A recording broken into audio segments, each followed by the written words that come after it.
প্রেম করে ছ্যাঁকা দিলে আল্লাহর দরবারে আসামি হবে কিনা। প্রিয় ভাই এবং প্রিয় বোনেরা, আমার বিশেষ করে আমার ইয়াং জেনারেশনে যুবক ভাই এবং যুবতী বোনেরা, অনেক সময় আমাদের মধ্যে সম্পর্ক হয়ে যায়, বিশেষ করে যুবক এবং যুবতীর মাঝে রিলেশন হয়ে যায়, অনেক প্রেমের একটি সম্পর্ক হয়ে যায়। যুবক যুবতীর হাতে হাত রেখে কথা দেয়, আমি সারা জীবন তোমাকে ভালোবেসে যাব, কখনো তোমাকে ছেড়ে যাব না। যুবতীও যুবককে কথা দেয় যে আমিও সারা জীবন তোমাকে ভালোবাসবো, কোনোদিন তোমাকে ছেড়ে যাব না। এই যে একটা সম্পর্ক, একটা প্রেমের একটা সম্পর্ক হয়ে যায়, একজন আরেকজনকে ছেড়ে কোনোদিনও চলে যাবে না। কিন্তু একটা সময় দেখা যায় এইরকম কথা তাদের মাঝে আর থাকে না, এই ধরনের সম্পর্ক তাদের মাঝে আর থাকে না।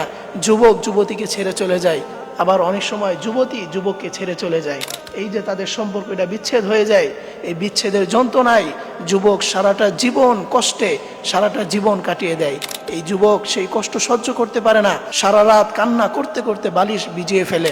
তার যে সম্পর্ক, তার যে বিচ্ছেদ, এই বিচ্ছেদের যন্ত্রণায় সে আর থাকতে পারে না। এই যে একটা তাদের মাঝে দূরত্ব তৈরি হওয়া, অনেক সময় এই ব্যাপারে অনেকে প্রশ্ন করে থাকেন যে এই যে তাদের মাঝে একটা বিচ্ছেদ হয়ে গেল, একজন আরেকজনকে কথা দিয়ে কথা রাখতে পারলো না, একজন আরেকজনকে কষ্ট দিয়ে দিল, এই জন্য কি কিয়ামতের দিন আল্লাহর দরবারে আসামি হবে কিনা?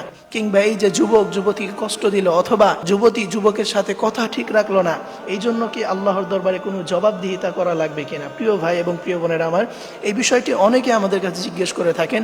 রিসেন্টলি কিছুদিন আগেও আমাকে এরকম একজন প্রশ্ন করেছে, হুজুর, আমি একটা ছেলেকে অনেক ভালোবাসতাম, তাকে অনেক লাভ করতাম, কিন্তু একটা পর্যায়ে সে আমাকে আর ভালোবাসতে চায় না, সে আমার সাথে বিয়ের সম্পর্ক করতে চাচ্ছে না, আমি তাকে কিভাবে পাবো?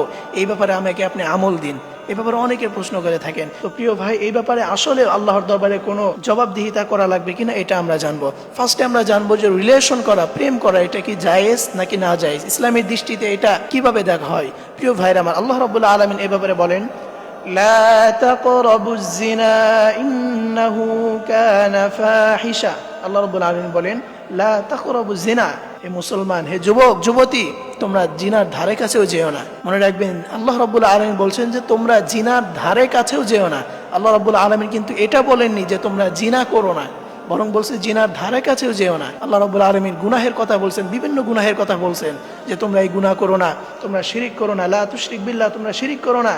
আরো বিভিন্ন ধরনের গুনাহের কথা আল্লাহ রাব্বুল আলামিন বলছেন তোমরা এটা করো না। কিন্তু জিনার ব্যাপারে আল্লাহ রাব্বুল আলামিন বলছেন যে তোমরা জিনা করা তো দূরের কথা, বরং তোমরা জিনার ধারে কাছেও যেও না। প্রিয় ভাইরা আমার, এটার মানে কি? অর্থাৎ কোনো যুবক যুবতীর মাঝে যদি প্রেমের সম্পর্ক হয়ে যায়, একজন আরেকজনের সাথে যদি কথা বলে, এই ব্যাপারে শয়তান তাদের মাঝে একটা ধোঁকা সৃষ্টি করতে পারে, একজন আরেকজনের প্রতি আকৃষ্ট, খারাপ ধারণার প্রতি, খারাপ কাজের প্রতি, জিনাহের প্রতি তাদেরকে নিয়ে যেতে পারে। এই জন্য আল্লাহ রাব্বুল আলামিন বলছেন, লা তাকরাবু জিনা, জিনার ধারে কাছেও যেও না। অর্থাৎ এই যে প্রেমের সম্পর্ক, মেয়ে ছেলের সাথে কথা বলা, ছেলে মেয়ের সাথে কথা বলা, এই ধরনের কাজ করো না। এটাই হচ্ছে জিনার ধার, এটাই হচ্ছে জিনার নিকটবর্তী। আল্লাহ রাব্বুল আলামিন এটা নিষেধ করেছেন। জিনা করা তো দূরের কথা, আল্লাহ রাব্বুল আলামিন বলছেন জিনার ধারে কাছেও যেও না। অতএব প্রিয় ভাই, প্রথমে আমরা জানলাম যে প্রেম করা, রিলেশন করা, এটা হচ্ছে সম্পূর্ণ নাজায়েজ, এটা আল্লাহ তাআলা নিষেধ করে দিয়েছেন। এখন যদি কেউ এটা করে ফেলে, তাহলে এই ব্যাপারে আল্লাহর দরবারে কোনো জবাবদিহিতা করা লাগবে না। কিন্তু সে যে আল্লাহর নিষেধের বাহিরে, ইসলামের শরীয়তের বাহিরে যে এই কাজটি করলো, একটা হারাম কাজ যে সে করলো, এই জন্য তাকে অবশ্যই জবাবদিহিতা করতে হবে। অর্থাৎ সে যে একটি হারাম কাজ করেছে, এই জন্য তাকে এটার জন্য জবাবদিহিতা করতে হবে। আল্লাহ রাব্বুল আলামিন এটার জন্য তাকে পাকড়াও করবে।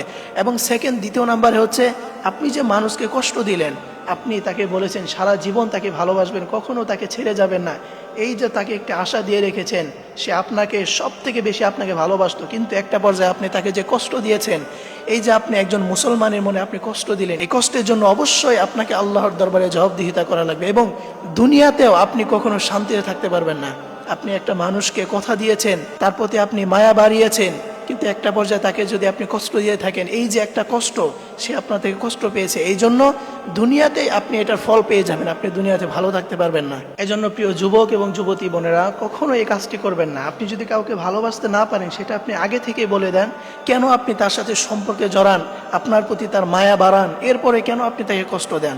আপনি যদি কাউকে ভালোবাসতে নাই পারেন, আপনি যদি কাউকে আপনার লাইফ পার্টনার হিসেবে মেনে নিতে নাই পারেন, তাহলে আপনি সেটা আগে থেকে তাকে বলে দেন। আপনি যদি কারোর সাথে টাইম পাস করতে চান, সেটা আপনি আগে থেকে তাকে বলে দিবেন। এই জন্য কখনো এই কাজটি করবেন না। হযরতে আলী রাদিয়াল্লাহু তাআলা আনহু বলেছেন যে তুমি তাকে কখনো কষ্ট দিও না যে সত্যিই তোমাকে মন থেকে চায়। এই জন্য যে তোমাকে মন থেকে চাবে তাকে তুমি কখনোই কষ্ট দিও না প্রিয় যুবক এবং যুবতী বোনেরা। এই জন্য দুইটি বিষয়, এক নাম্বার হচ্ছে আপনি যে মানুষকে কষ্ট দিয়েছেন এই জন্য অবশ্যই আপনাকে জবাবদিহিতা করতে হবে, এবং দ্বিতীয় নাম্বার হচ্ছে আপনি দুনিয়াতে কোনোদিন ভালো থাকতে পারবেন না।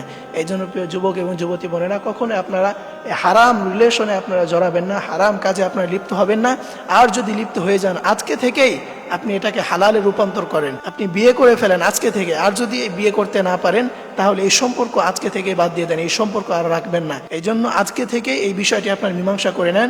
যদি বিয়ে করতে পারেন বিয়ে করে নেন, আর যদি বিয়ে করতে না পারেন তাহলে সম্পর্ক এখানেই বিচ্ছেদ করে দেন। আল্লাহ তাআলা সকল যুবক এবং যুবতী বোনদেরকে আল্লাহ তাআলা এই বিষয়টি বোঝার এবং এই হারাম কাজ থেকে এড়িয়ে চলার তৌফিক দান করুক। সকলেই পড়ি আমিন।